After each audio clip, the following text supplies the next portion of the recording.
Qu'est-ce qui coûte le plus cher? Prendre le taxi ou passer le permis de conduire et être capable de conduire ta propre voiture?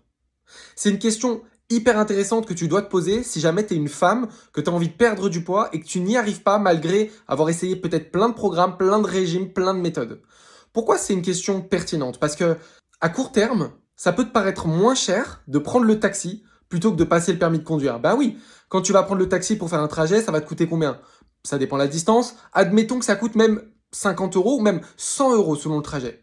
Bah 100 euros, ça coûte moins cher que passer le permis de conduire et de t'acheter une voiture et de payer l'assurance et de payer l'essence.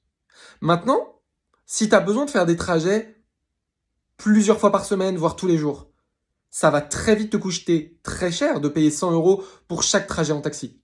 Et donc du coup, sur une fois, deux fois, trois fois, ça coûte moins cher de prendre le taxi. Mais sur le long terme, il vaut mieux passer le permis de conduire, acheter ton propre véhicule et te débrouiller de ton côté. Eh bien, je reste persuadé que la perte de poids, c'est la même chose. À court terme, c'est peut-être plus facile d'acheter des brûle-graisses, d'aller dans une salle de sport et suivre une séance de sport que tu comprends pas, ou mettre en place un nouveau régime qui vient de sortir.